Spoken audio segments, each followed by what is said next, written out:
ప్రధానమైనటువంటి ప్రశ్న. ఇప్పుడే జాయిన్ అయ్యారు మనతోటి చాణక్య స్ట్రాటజీస్ అధినేత. గుడ్ ఈవినింగ్ అండి.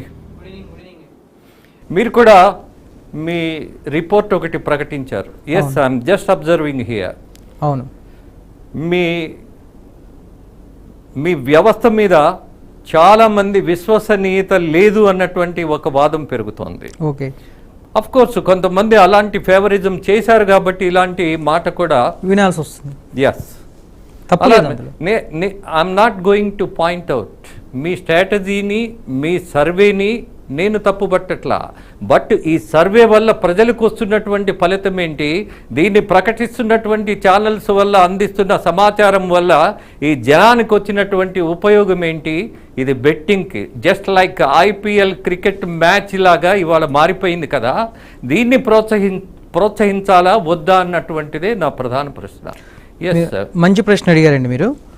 ఎగ్జిట్ పోల్స్ అనేవి ఇప్పటి నుంచి వస్తున్నది కదా, అది ఎప్పటి నుంచో కూడా ప్రతి ఎలక్షన్స్లో ఎన్నో companies, national companies, India today కావచ్చు, టుడేస్ చాణక్య కావచ్చు, మై యాక్సిస్ కావచ్చు, సిఎన్ఎన్ కావచ్చు, ఏపీఎక్స్, మైషేర్ కావచ్చు, ఇలా డిఫరెంట్ కంపెనీస్ నుంచి కూడా ఎగ్జిట్ పోల్స్ వస్తున్నాయి.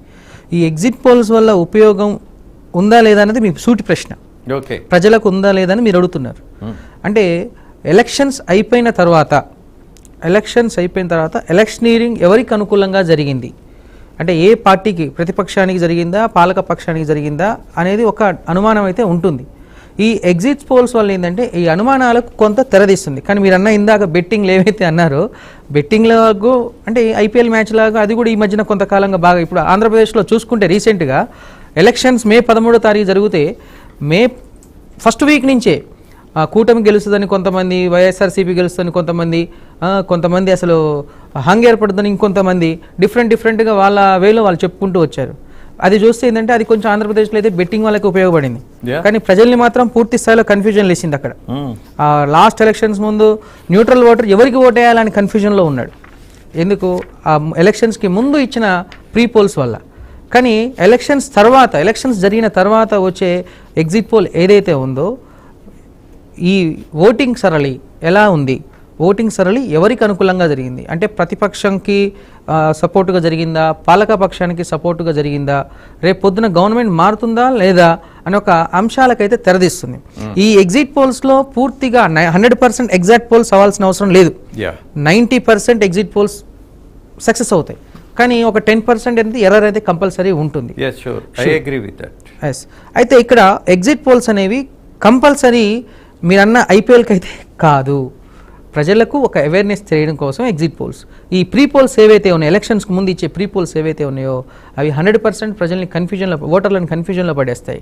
అండ్ ఎవరికి ఓటేయాలో, ఇప్పుడు ఫర్ సపోజ్ ఒక కాన్స్టిట్యున్సీ తీసుకుందాం, ఒక చిన్న కాన్స్టిట్యున్సీ నియోజకవర్గం తీసుకుంటే ఆ నియోజకవర్గంలో ఏదో ఒక పార్టీ అభ్యర్థి గెలవబోతున్నప్పుడు స్లైట్ ఎడ్జ్తో 5,000 2-3 తోటి ఓడిపోయి అభ్యర్థి మీద ఎగ్జిట్ పోల్లో అంటే ప్రీ పోల్లో ఆ అభ్యర్థి గెలవబోతున్నాడు అని ఒక వేవ్ క్రియేట్ చేసినప్పుడు 100% అది ఆ నియోజకవర్గంలో ఇంపాక్ట్ చూపిస్తుంది. అటువంటి పరిణామాలు ఎలక్షన్స్కి ముందు ప్రీ పోల్స్కి పనికొస్తాయి. కానీ ఈ ఎగ్జిట్ పోల్స్ అనేవి ఓన్లీ అవేర్నెస్ కోసమే. అండ్ ఈ 2 రోజుల గ్యాప్ ఉంది కాబట్టి ఎప్పుడైనా ఎగ్జిట్ పోల్స్ అనేవి 2 రోజుల గ్యాప్ ఉంది, మీరు అన్న ఐపీఎల్ కావచ్చు, ఇంకా దేనికైనా కావచ్చు, ప్రజలకు మాత్రం ఒక ఇన్ఫర్మేషన్ అయితే అందుతుంది ఎగ్జిట్ పోల్స్ వల్ల ఆల్ ఓవర్ ఇండియాలో.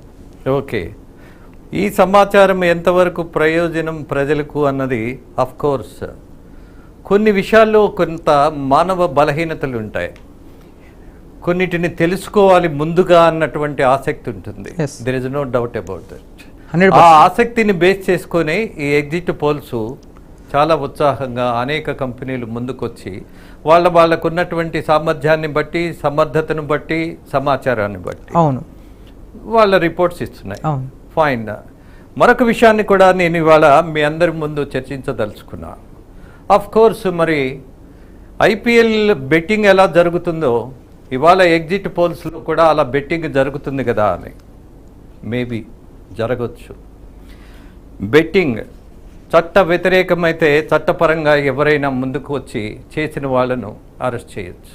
బట్ వన్ థింగ్ ప్రాక్టికల్గా మనం ఆలోచిస్తున్నప్పుడు రాష్ట్రానికి సంబంధించినటువంటి ముఖ్యమంత్రులు వాళ్ళ మేనిఫెస్టోలో చెప్తున్నారు మద్యాన్ని నిషేధిస్తాం లేదా దశల వారీగా నిషేధిస్తాము అని. బట్ ప్రాక్టికల్గా వచ్చేసరికి అది సాధ్యపడినప్పుడు వాళ్ళ అభిప్రాయాన్ని మార్చుకుంటున్నారు. దాని మీదే పాలన చేయాల్సిన పరిస్థితి వచ్చినప్పుడు కూడా వెనకాడట్లా. అలాగే అనేక రాష్ట్రాలు